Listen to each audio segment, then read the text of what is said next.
आज़ाद कर दिया गया और सोना उनको देके और वो सोना लेके वो चले गए और गोरे तो चले गए, एक काले अंग्रेजों को बैठा गए। दोस्तों, हमें झूठ की आजादी बताई गई कि हम आजाद हो गए। आजादी, ऐसी आजादी किस काम की जहां हमारा शोषण हो रहा है। जब हम सच्चाई बोलते हैं उसे नक्सली घोषित कर दिया जाता है और कहते हैं कि आपको बोलने की आजादी दे दी गई है, आपको चलने की आजादी दे दी गई है, आप आजाद हो गए हो। दरअसल सरकार जब चाहती है, जब चाहती है तभी हमारी जमीन को अधिग्रहण कर लेती है, किसी कारखाने के नाम पर, कभी सड़क के नाम पर, कभी जो है किसी संस्था के नाम पर हमारी जमीन छीनने की साजिश कर रही है। और हमें इसके लिए तैयार रहना पड़ेगा दोस्तों, क्योंकि हमें समझने की जरूरत है। अभी यदि नहीं समझे तो हमारी आने वाली पीढ़ी गुलाम हो जाएगी और उनके कहने के अनुसार चलेगी। आज हम इस परिवेश में जी रहे हैं कि सरकार जो चाहती है हम वो मान लेते हैं। सबसे बड़ा कारण यही है, सरकार जब जो चाहती है वो करते रहती है। कभी बोलती है आधार कार्ड बनाओ, फिर बोलती है कि आई कार्ड बनाओ, फिर बोलती है कि फैमिली कार्ड बनाओ, फिर कहती है आधार कार्ड बनाओ।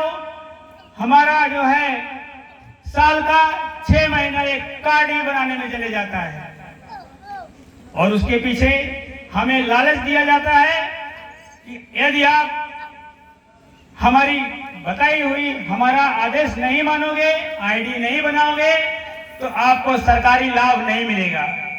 दोस्तों, जो ये 5 किलो राशन हम ले रहे हैं ये भी एक लालच ही है और हम कर्ज के नीचे दबे चले जा रहे हैं, ये शायद हमको नहीं पता है। पहले एफसीआई में जो सरकारी गोदाम होता है वहां 6 साल का अनाज एक्स्ट्रा रखा रहता था, बैलेंस रखा रहता था कि कभी कोई देश के ऊपर आपदा आएगी तो हम ये राशन जो है, अनाज जो है ये जनता को खिला सकते हैं, ऐसा इसलिए वहां गोदाम में रखा रहता था। लेकिन हम आपको बताते हैं कि इस वक्त जो है एफसीआई गोदाम में सिर्फ और सिर्फ 3 महीने का राशन बचा हुआ है और ये सारे राशन जो है खत्म कर चुके हैं। अभी जल्दी का बात है दोस्तों, हरियाणा की बात बता रहे हैं हम। एक गोदाम है, सरकारी गोदाम, 21,000 टन धान ऐसे चेक कर दिया गया, बेच लिया गया और कहा गया कि चूहे खा गए। अरे भाई, चूहे खा जाएंगे, भूसी तो बचना चाहिए, वहां भूसी भी नहीं है। ऐसे भ्रष्टाचार हो रहा है और कहते हैं कि आप आजाद हो। अरे भाई, हम जब कहीं किसी दफ्तर में जाते हैं, ऑफिस में जाते हैं तो वहां बैठा हुआ अधिकारी एक तो 70,000, 80,000, लाख, 1.5 लाख वेतन ले रहा है, लेकिन बिना रिश्वत दिए काम नहीं होता है। चाहे आप थाने में चले जाइए, चाहे आप तहसील में चले जाइए, चाहे आप अस्पताल में चले जाइए, तभी मालूम पड़ता है कि हमारा संविधान कितना अच्छा है, तभी पता चलता है। आप देखिए, ये सिस्टम, ये व्यवस्था किसके साथ खड़ी है? जनता के साथ खड़ी है कि पूंजीपति के साथ खड़ी है? दोस्तों, आज देखिए क्या हो रहा है। यदि आप किसी चीज का विरोध करने जाएंगे, जनता यह सड़क जाम करती है, लीगल मांग करती है, तो पुलिस, सेना किसके साथ खड़ी होती है? आपने देखा होगा, लोग लखनऊ में धरना देते हैं रोजगार के लिए, शिक्षा के लिए, लेकिन सरकार लाठी मार के भगाती है, पानी की बौछार मारती है। यदि आप कोई धार्मिक काम करेंगे तो पूरा का पूरा एरिया जाम कर देंगे, उनको कोई दिक्कत नहीं है, कोई केस नहीं है, कुछ नहीं। लेकिन अपनी मांगों को लेकर यदि हम कहीं सड़क जाम करते हैं या दफ्तर तक का घेराव करते हैं तो सरकार हमारे ऊपर लाठियां बरसाती है और कहते हैं आप आजाद हो। और तो और भाइयों, आपने एक चीज देखा होगा कि हमारी जो संप्रभुता है उसके साथ खिलवाड़ हो रहा है, जिसको हम रुपया कहते हैं। हमारे बुजुर्ग, हमारे बाप दादा कहा करते थे कि जितना सरकार के पास सोना होता है उतने ही मूल्य का रुपया छापा जाता है। लेकिन हम आपको बता रहे हैं कि सरकार के पास पहली बात तो सोना है ही नहीं। इन्होंने सारा सोना भेज दिया है इंग्लैंड, गिरवी रख दिया है। लेकिन फिर भी 800 का ये बात कबूल करते हैं कि 800 टन सोना आरबीआई के पास रखा हुआ है। और 800 टन सोने का जो मूल्य है वो है, अभी यदि आज कैलकुलेशन किया जाए तो 10 लाख करोड़ है। और इन्होंने छापा कितना है करेंसी? 38 लाख करोड़। 34 लाख करोड़ तो सन 2023 में था, आज 38 लाख करोड़।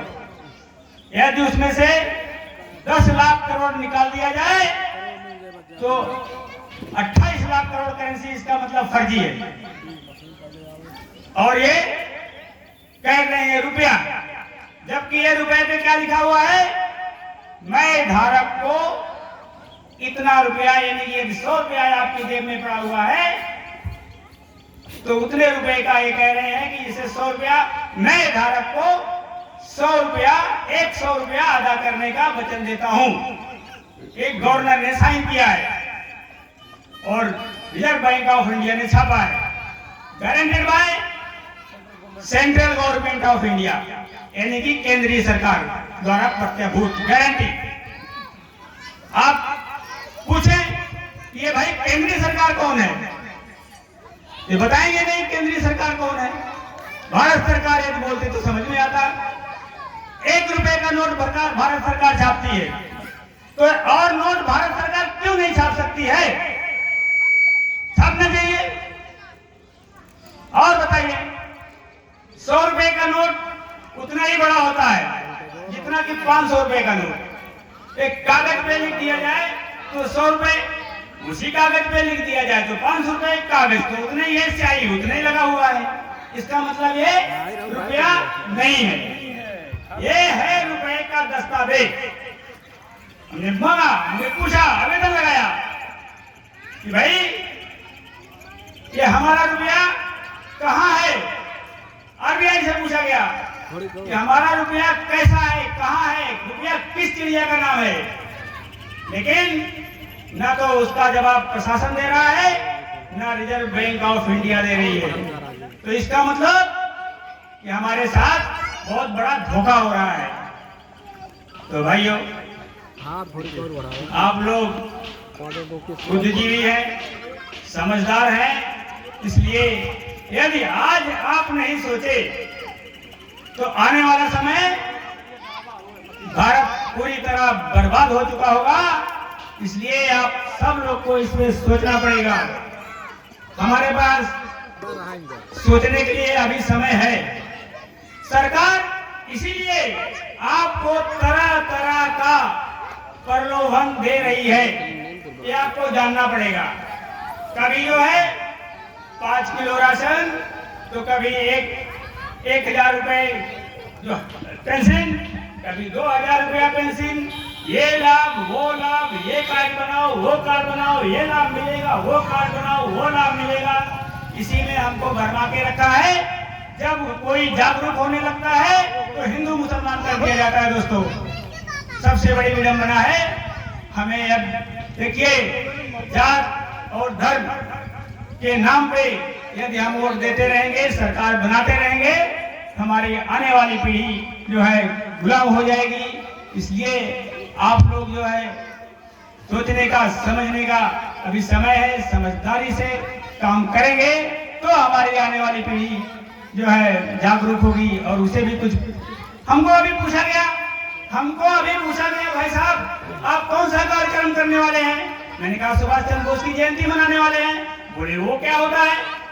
वो क्या होता है? नेताजी सुभाष चंद्र बोस कितनी बड़ी आहुति दी, आजाद हिंद फौज बनाए, ब्रिटिश गवर्नमेंट से उन्होंने लड़ाई लड़ी, और आप लोग बोलते हैं कि भाई वो क्या होता है?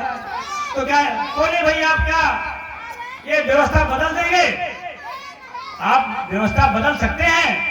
मैंने कह दिया हम व्यवस्था को नहीं बदल सकते हैं, लेकिन आने वाली पीढ़ी कम से कम हमें याद करेगी, और हम उसी तरह काम कर रहे हैं जिस तरह जो है जंगल में आग लगी थी, एक चिड़िया एक एक बूंद पानी अपने चोंच से डाल रही थी, और कुछ बड़े पक्षी लोग बोले अरे हे चिड़िया